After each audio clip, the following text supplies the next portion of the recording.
Hello friend, good morning.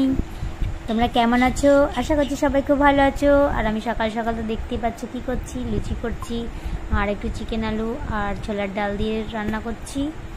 আর রান্না বান্না করে একটু মানে সকালকারটা খেয়ে দিয়ে আমরা বহরমপুর বেরিয়ে গেছি। আর সঙ্গে চিন্টুকেও নিয়েছি, কেননা চিন্টু 2 ঘন্টা পর পর দুধ খাই, গরু দুধ খাওয়াতে হয় ওকে, তার জন্য ওকে দেখো সঙ্গে করে নিয়েছে। এই দেখো ঝুড়ির মধ্যে এখন ঘুমোচ্ছে আরামসে, ও বুঝতেই পারছে না যে ও কোথায় যাচ্ছে এখন। তো ওকে ওপরে নেট টেট দিয়ে ভালো করে, ভেতরেও আছে তুলোর উপরে, তলায় তুলো আছে। আর আমি দিদির বাড়ি পৌঁছে গেছি, মেয়েকে ফ্ল্যাটে রেখে দিয়েছি ভাইয়ের কাছে। ওখানে 2 ভাইয়ের বই আছে ওখানে, তো ওখানে রেখে এসেছি। আর এই দেখো আমার বোনের ছেলেটা ওকে নিয়ে খেলা করছে। কি হয় মাঝে মাঝে থেমে পড়বে না, ও ঠিকই করে ফেলবে, ব্যালেন্স করবে নিজে নিজে।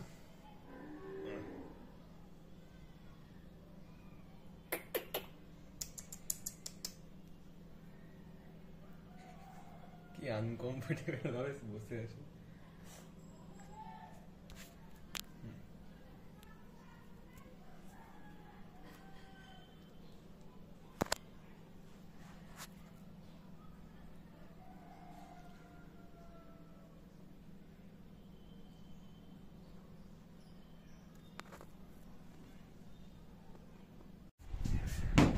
আর চলো আমার দিদিদের আজকে তোমাদের ছাদ বাগান দেখাবো। আমার জামাইবাবু খুব শখ করে এগুলো করেছে, একদম গ্যালারি ট্যালারি লাগিয়ে দারুণ ধরেছে, এখন খুবই সুন্দর হয়েছে। অনেক ধরনের ফুল গাছ, ফল গাছ আছে, তো মানে এক কথায় দারুণ। আমি যদি দূর থেকে তুলতাম তাহলে বুঝতে পারতে কতটা সুন্দর লাগছে গ্যালারিগুলো, কিভাবে সাজানো হয়েছে একটা একটা করে, মানে খুবই সুন্দর। আর একটু দিদির পার্লারেও আমার একটু এটা সেটা একটু করবো, ধরো আইব্রোজ করবো, তার জন্য আসলাম। আর কিছু কাজ ছিল, কিছু বাজার বাকি ছিল আমার মেয়েরই, সেগুলো করার জন্য আজকে এসেছি।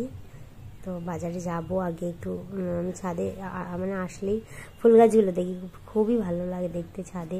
মানে সন্ধ্যাবেলায় যদি এখানে লাইট আছে ছাদে, লাইট নিয়ে একদম চা নিয়ে বসা হয়, তো মানে কোথাও যাওয়ার লাগবে না, এত সুন্দর লাগে ওখানে, খুব ভালো লাগে।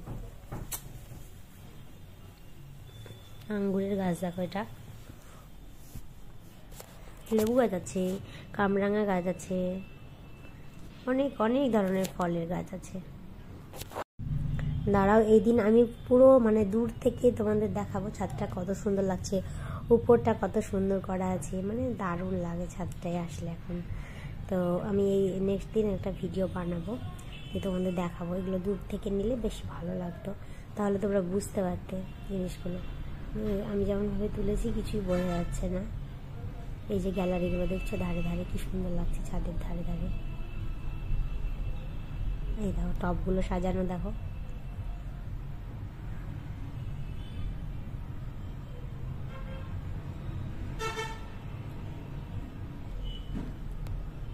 তো মোটামুটি তোমাদের দেখালাম। আর এখানে অনেক পাখি ছিল, এই ঘরটায় তো অনেক পাখি বসেছিল, তো পাখির পিছনে অনেক টাইম লেগে যাচ্ছিল বলে পাখিগুলোকে তোমার বিক্রি করে দিয়েছে। আর এখন ঘরটায় কিছুই নেই, এমনিটা পড়ে আছে, নাহলে পাখির জন্যই ঘরটা করা।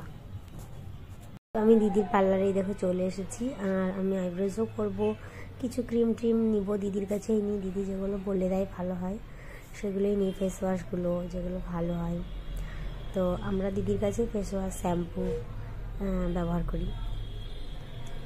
তো আমি এখন আইব্রোজ করে বাজারে বেরোবো, আর আবার আসবো বাজার থেকে এসে তারপর মেয়েকে নিয়ে আমি মানে হরিয়ারপাড়া যাবো আর কি। আর রানার পাপা তো ততক্ষণ মার্কেটে গিয়েছে, মার্কেটটা সেরে নেবে, আর আমি এদিকে আমার কাজগুলো সেরে নেব।